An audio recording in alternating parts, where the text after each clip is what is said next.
आगरी समाजाच्या संघटनात्मक चळवळीला दिशा देणारे आगरी सेनेचे संस्थापक राजाराम साळवी यांचं शनिवारी सायंकाळी निधन झाले. ते 83 वर्षांचे होते. त्यांच्या पश्चात पत्नी, एक मुलगा, 2 मुली, सून आणि नातवंड असा परिवार आहे. त्यांच्या पार्थिवावर रविवारी कळवा येथे अंत्यसंस्कार करण्यात आले. कळवा येथील मनशानगर परिसरात राजाराम साळवी वास्तव्यास होते. त्यांनी 1 ऑगस्ट 1986 रोजी आगरी सेनेची स्थापना केली.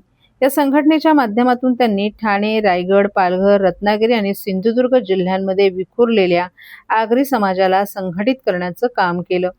आगरी समाज तसंच ओबीसी समाजाच्या न्याय हक्कांसाठी त्यांनी आक्रमक भूमिका घेत अनेक आंदोलनं देखील उभारली होती. कामगारांच्या हक्कासाठी त्यांनी कामगार एकता या कर्मचारी संघटनेची स्थापना केली होती.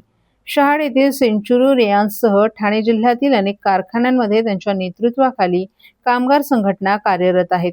कामगारांच्या विविध प्रश्नांसाठी त्यांनी यशस्वी लढे उभारून अनेकांना न्यायही मिळवून दिला. त्यामुळे सामाजिक कार्याबरोबरच कामगार चळवळीतही त्यांचं मोठं योगदान राहिलं. शैक्षणिक क्षेत्रातही त्यांनी योगदान देत कळवा येथे मनीषा शिक्षण संस्थेची स्थापना केली. राज्य सरकारच्या ओबीसी महामंडळाचं अध्यक्षपदही त्यांनी भूषवलं होतं. समाजहिताला प्राधान्य देणारे नेते म्हणून त्यांची ओळख होती.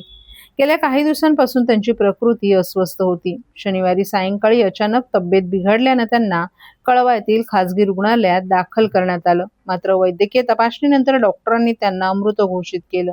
सायंकाळी 7च्या सुमारास त्यांची प्राणज्योत मालवली. त्यांच्या निधनानंतर उपमुख्यमंत्री एकनाथ शिंदे, मंत्री छगन भुजबळ, खासदार डॉक्टर श्रीकांत शिंदे, खासदार संजय पाटील, आमदार जितेंद्र आव्हाड, खासदार नरेश मस्के, आमदार संजय केळकर, निरंजन डावखरे, माजी खासदार संजू नाईक, राष्ट्रवादीचे माजी आमदार नवाब मलिक, कपिल पाटील, बाबाजी पाटील, माजी आमदार सुभाष भोईर, माजी महापौर मनोहर साळवी यांच्यासह आगरी सेनेचे कार्यकर्ते, समर्थक आणि विविध क्षेत्रातील मान्यवरांनी कळवा येथील त्यांच्या निवासस्थानी धाव घेतली. त्यांचं पार्थिव रविवारी सकाळी 10 ते सायंकाळी 4 वाजेपर्यंत कळवा येथील निवासस्थानी अंतिम दर्शनासाठी ठेवण्यात आलं होतं. त्यानंतर कळवा येथे त्यांच्यावर अंत्यसंस्कार करण्यात आले. त्यांच्या निधनामुळे आगरी समाजातील एक लढवय्या, अभ्यासू आणि परखड नेतृत्वाचा अंत झाल्याची भावना व्यक्त होत आहे.